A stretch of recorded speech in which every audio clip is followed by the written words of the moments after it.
अरे मम्मा, आज जग्गू कौवा और लुल्लू नदी किनारे खेलने के लिए जा रहे हैं। मम्मा, मैं भी उनके साथ चला जाऊं? जी हाँ बेटे, जरूर जाओ, मगर रास्ते में किसी को तंग मत करना और शरारत भी नहीं करना। और अगर किसी को तुम्हारी जरूरत पड़े तो उसकी मदद भी कर देना, मगर किसी पर भरोसा मत करना। जब भी चुच्चू बाहर जाता था तो उसकी मम्मा ऐसे ही हर बार समझाती थी। ठीक है मम्मा, मैं जल्दी वापस आ जाऊंगा।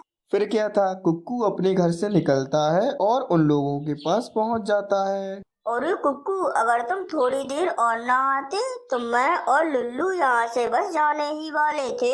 अरे जग्गू भैया, मैं मम्मा की हेल्प कर रहा था घर पर, इसीलिए मुझे थोड़ी देर हो गई। अरे तुम अपने घर का काम भी करवाते हो? मैंने तो आज तक कभी भी अपने घर का काम नहीं किया। ऐसे ही बातें करते करते फिर वो तीनों दोस्त नदी के लिए उड़ते हैं और कुछ देर बाद नदी के किनारे पहुंच जाते हैं। फिर क्या था, वो नदी किनारे पहुंच जाते हैं और वो तीनों अलग अलग मिट्टी से खेलने लगते हैं। लुल्लू और जग्गू तो काफी अच्छे दोस्त थे, इसीलिए वो एक साथ खेलते हैं और चुच्चू एक तरफ जाकर अपना मिट्टी का घर बनाने लगता है और देखते ही देखते कुछ देर में चुच्चू अपना मिट्टी का घर बना लेता है। तभी वहाँ पर जग्गू कौवा और लुल्लू भी आ जाते हैं। अरे चुच्चू, तुमने तो बहुत अच्छा घर बना लिया। ये घर मुझे दे दो रहने के लिए, तुम अपने लिए दूसरा बना लेना। अरे मैं ऐसे कैसे दे दूं तुम्हें? मैंने बड़ी मेहनत से बनाया है ये घर, और हमारे पास तो वैसे भी रहने के लिए घर नहीं है। अब मैं और मेरी मम्मा इसी घर में रहा करेंगी। इतनी सुनते ही जग्गू को तो गुस्सा आ जाती है और वो वहीं पड़े एक पत्थर को उठाकर चुच्चू के सर पर मार देता है। फिर क्या था, चुच्चू बहुत जोर जोर से रोने लगता है और रोते रोते अपने घर को चला जाता है। जग्गू कौवा और लुल्लू भी अपने अपने घर को चले जाते हैं। अरे मम्मा, मम्मा, मुझे उस जग्गू कौवे ने मारा है। इरी, क्या हुआ? क्यों मारा उस जग्गू कौवे ने? मैंने तुमसे कहा था ना, किसी से लड़ाई मत करना। अरे मम्मा, मैंने कोई लड़ाई नहीं की। मैंने तो अपना अलग एक मिट्टी का घर बनाया था और वो उसे मांगने लगा तो मैंने मना कर दिया, बस इसीलिए उसने मुझे मारा। इरी, ऐसे कैसे मारा? रुको, मैं अभी जाती हूँ उस कालू कौवे के घर पर। अरे मम्मा, मम्मा, वो मुझे बहुत परेशान कर रहा था। अरे कौन हो सकता है वो जिसने कालू कौवे के बेटे को परेशान किया? मैं छोड़ूंगा नहीं उसे, मैं उसे बहुत मारूंगा। जग्गू बेटे, अब बता भी दो कौन था वो, मैं उसे मार मार के चटनी बना दूंगी उसकी। अरे मम्मा, वो उस छोटी चिड़िया का बच्चा था। तभी वहाँ पर चिड़िया आ जाती है और वो कब्बी से कहती है, अरे कब्बी बहन, तुम्हारे जग्गू ने मेरे बेटे के सर पर पत्थर मार दिया। इतनी मासूम ना बनो। जो तुम्हारे बेटे ने मेरे बेटे को परेशान किया उसका क्या होगा? अरे मेरे चुच्चू ने तुम्हारे बेटे को बिल्कुल भी परेशान नहीं किया, बल्कि तुम्हारे जग्गू ने ही मेरे बेटे को मारा है। अरे चल भाग यहाँ से, बड़ी आई यहाँ उल्हाना देने के लिए। मेरा बेटा कुछ भी करे, तू कौन होती है उसे रोकने वाली? फिर क्या था, कब्बी तो बहुत ज्यादा गुस्सा हो जाती है और उस चिड़िया से लड़ने लगती है। तभी वो चिड़िया वहाँ से चली जाती है। अरे जग्गू बेटा, आखिरकार हुआ क्या था? तुमने उसे क्यों मारा? अरे मम्मा, उसने नदी किनारे एक मिट्टी का घर बनाया है और मैंने कहा ये घर मुझे दे दो तो वो मुझसे लड़ने लगा। तभी मुझे गुस्सा आ गई और मैंने पत्थर उठाकर मार दिया उसको। वो माँ बेटे अब अपनी मिट्टी वाले घर में रहने लगते हैं। फिर एक दिन भी कालू से कहती है, कालू, जग्गू सही कह रहा था, वो चिड़िया का मिट्टी का घर तो बहुत ही ज्यादा ठंडक देता होगा। चलो हम उसे चिड़िया से छीन लेते हैं और उसे वहाँ से भगा देंगे। फिर कालू और बिजली चिड़िया के घर पर जाते हैं, उन दोनों को भगा देते हैं। तभी चुच्चू रोने लगता है। अरे चुच्चू बेटा, तुम रो क्यों रहे हो? अरे हम गरीब पक्षी हैं, वो लोग हमें ऐसे ही तंग करते रहेंगे अगर हमने उनकी बात नहीं मानी तो। अरे वैसे भी अब तो बरसात का मौसम आने वाला है। अरे और मिट्टी का घर तो अब वैसे ही बह जाएगा पानी में। चलो हम अपना लकड़ियों का घर बनाते हैं। फिर वो माँ बेटा दोनों सूखी लकड़ियाँ ढूंढने के लिए जंगल में चले जाते हैं। ऐसे ही कुछ दूर जाने के बाद चुच्चू को एक सूखा पेड़ दिखाई देता है।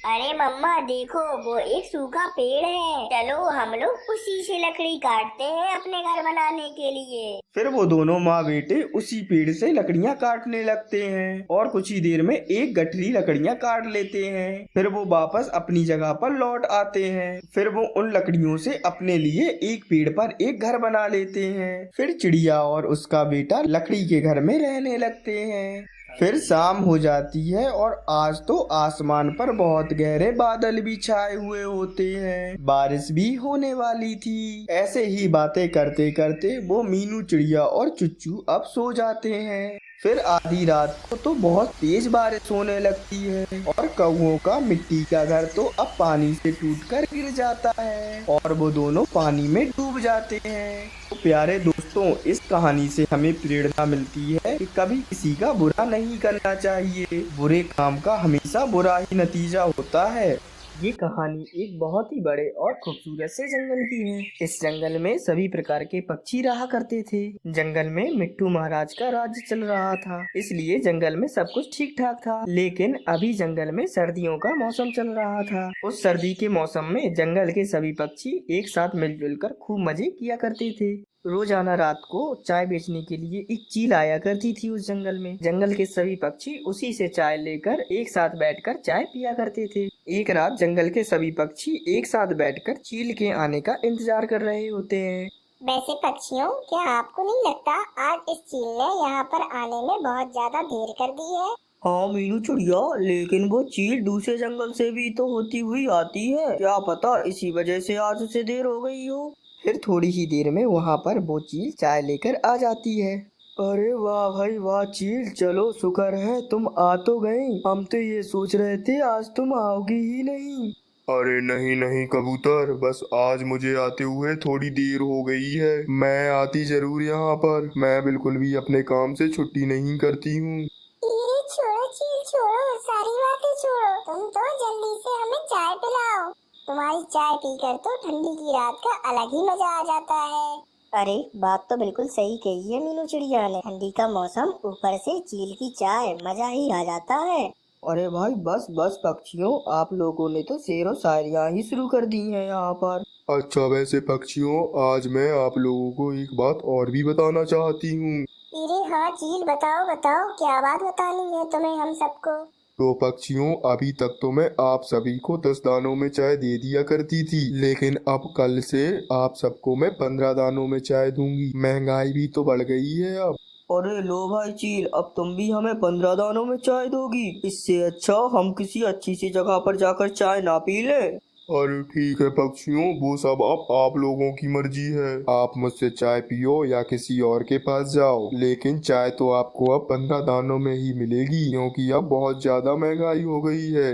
अरे चील, अचानक से इतनी ज्यादा महंगाई कैसे हो गई है जो तुम 10 दानों से 15 दाने कर रही हो? देखो पक्षियों, दूसरे जंगलों के पक्षी भी मुझे 15 दाने देते हैं चाय के बदले में, लेकिन अगर मैं यहाँ तुमसे सिर्फ 10 दाने ही लूंगी तो उनके साथ नाइंसाफी होगी। इसीलिए अब तुम लोग भी मुझे 15 दाने ही दो। अरे चील, 15 दाने तो बहुत ज्यादा है, कुछ कम नहीं हो सकते हैं क्या? अरे देखो भाई चील, अगर तुम्हें दूसरे जंगलों में 15 दाने मिल रहे हैं तो अब से तुम वहीं पर ही चली जाना। यहाँ पर अब बिल्कुल भी मत आना अपनी चाय बेचने के लिए। अच्छा ठीक है, जैसा तुम लोग बोलो मैं वैसा ही करूँगी। अब मैं कभी तुम लोगों के जंगल में नहीं आऊंगी चाय बेचने के लिए। अरे अरे चील, क्या हो गया? तुम कहाँ जा रही हो? सुनो तो जरा। फिर वो चील सभी पक्षियों से नाराज होकर वहाँ से चली जाती है। अरे ये क्या किया तुमने कालू कौवे? तुम्हें उस चील को यहाँ से जाने के लिए ऐसा नहीं बोलना चाहिए था। अब जब वो रोजाना यहाँ पर चाय बेचने आएगी ही नहीं तो हम सब पक्षी कैसे पियेंगे चाय अब? अरे पक्षियों, आप सभी परेशान मत हो, मैं कुछ ना कुछ बंदोबस्त जरूर कर लूंगा इस चाय का। अरे हाँ कालू कौवे, अब हम सब पक्षी देखेंगे कि तुम क्या करते हो, क्योंकि तुम्हारी तो सिर्फ बातें ही होती हैं, करने के कुछ नहीं हो तुम। फिर अब सभी पक्षी वहाँ से अपने अपने घर चले जाते हैं। दूसरी तरफ कालू कौवा अपने घर में बैठा सोच रहा होता है, अब तो मुझे ही रात को कुछ बंदोबस्त करना होगा चाय का। मैं एक काम करूंगा, जंगल के सभी पक्षियों के पास जाकर कहूंगा कि हम सब लोग मिलकर जंगल से लकड़ियां जमा करते हैं और उनमें आग लगाकर खुद ही से चाय बनाते हैं। इससे तो और भी ज्यादा मजा आ जाएगा हम सब पक्षियों को। बस फिर अब अगला दिन गुजरने के बाद जब सभी पक्षी एक साथ बैठे होते हैं आकर, तब मीनू चिड़िया कहने लगती है। अरे हाँ भाई कालू कौवे, कल तो तुम बहुत बोल रहे थे कि अब मैं ही बंदोबस्त करूँगा चाय का, तो अब बताओ कुछ सोचा है तुमने चाय के बारे में? अरे हाँ बताओ भाई बताओ, कोई ना कोई तो बंदोबस्त कर ही लिया होगा तुमने शायद। अरे हाँ हाँ पक्षियों, मैंने सोचा है, लेकिन आप सब लोग बोल रहे हैं कि किसी चाय वाले को बुलाएं हम अपने जंगल में, पर मुझे नहीं लगता कि अब किसी भी चाय वाले को हमें अपने जंगल में बुलाना चाहिए। ये तो तुम क्या कहना चाह रहे हो कालू कौवे? क्या अब हम सर्दियों की रातों में चाय भी नहीं पी सकते हैं? अरे नहीं नहीं पक्षियों, मैंने तो ये सोचा है क्यों ना हम सभी पक्षी मिलकर ही चाय बनाए जंगल में। अरे भाई कालू कौवे, ये सब कैसे होगा? ये सब इतना आसान नहीं है। देखो पक्षियों, अभी हम सभी पक्षी मिलकर जंगल से कुछ लकड़ियां जमा करके लाते हैं और उस पर आग लगा देते हैं। फिर उस आग पर हम चाय बनाएंगे और इससे तो हमें और भी ज्यादा मजा आएगा। अरे वैसे पक्षियों, ये कालू कौवा कह तो बिल्कुल सही रहा है। ये सब करके हमें आग के आगे बैठकर कितनी ज्यादा गर्माइश मिलेगी, ठंड का तो मजा ही आ जाएगा। लेकिन पक्षियों, इन सब से तो हमारे जंगल में आग भी लग सकती है, क्योंकि देखिए पक्षियों, अभी हमारे जंगल में हवा भी काफी ज्यादा तेज है। हाँ हाँ पक्षियों, मीनू चिड़िया सही कह रही है, इन सब से हमारे जंगल में आग भी लग सकती है। अरे भाई ठीक है, इससे तो बहुत ज्यादा मसला हो जाएगा, हम ये काम नहीं करेंगे। अरे पर पक्षियों, आप सभी लोग उल्टा ही क्यों सोच रहे हैं? जरूरी थोड़ी ही है कि हमारे जंगल में इन सब से आग लग जाए। मैं तो भाई अभी ऐसे ही चाय बनाऊंगा इस जंगल में, आप सबको पीनी है तो पिए, वरना यहाँ से चले जाएं। फिर वो कालू कौवा किसी भी पक्षी की बात नहीं सुनता और अपनी मनमानी करने लगता है। कालू कौवा अब जंगल में कुछ लकड़ियों पर आग लगाकर अपनी चाय बना रहा होता है। फिर अब तेज हवा के चलने के कारण वो चाय और लकड़ी एक जगह पर जाकर गिरती है, जिसके कारण पूरे ही जंगल में आग लग जाती है। पक्षियों, हमारा जंगल तो सूखा हुआ है, इस आग को रोकना तो बहुत ज्यादा मुश्किल है। ये आग अब नहीं रुकेगी, ये और तेजी से बढ़ती जाएगी। इससे पहले कि ये और बढ़े, हम सब गुफा में चलते हैं अपनी जान बचाने के लिए। फिर अब वो सभी पक्षी अपनी जान बचाने के लिए वहाँ से चले जाते हैं। अब सभी पक्षी काफी मुश्किल से अपनी जान बचाकर उस गुफा में आ ही जाते हैं। देखा कालू कौवे, मैंने तुम्हें कितना समझाया था कि ये काम मत करो, इससे हमारे जंगल में आग लग जाएगी, पर तुमने मेरी एक भी नहीं सुनी। अब देखो हमारा पूरा जंगल बर्बाद हो गया होगा उस आग में जलकर। अरे हाँ भाई, जंगल के साथ साथ जंगल में जो भी दाने होंगे वो भी जल गए होंगे और हमारे घर भी जल गए होंगे। अब तो हमें ये जंगल छोड़कर जाना पड़ेगा। अरे पक्षियों, आप सभी लोग मुझे माफ कर दो, मुझे आप सभी लोगों की बात मान लेनी चाहिए थी, मैंने बहुत गलत किया है ये सब। कालू कौवे, तुम तो रहने ही दो, तुम्हारी ही जिद की वजह से हमारा पूरा जंगल बर्बाद हो गया है। अरे हाँ पक्षियों, अब हमें जल्दी ही किसी और जंगल में रहने का बंदोबस्त करना होगा, जल्दी ही, क्योंकि ऐसे तो हम ज्यादा देर तक गुफा में नहीं रह सकते हैं। हमें दूसरे जंगल में जाना होगा, क्योंकि अब वहाँ पर ही हमें खाने को कुछ दाना मिलेगा। अब बस ऐसे ही उस कालू कौवे की छोटी सी गलती की वजह से अब सभी पक्षियों को उस जंगल को छोड़कर दूसरे जंगल में जाना होता है।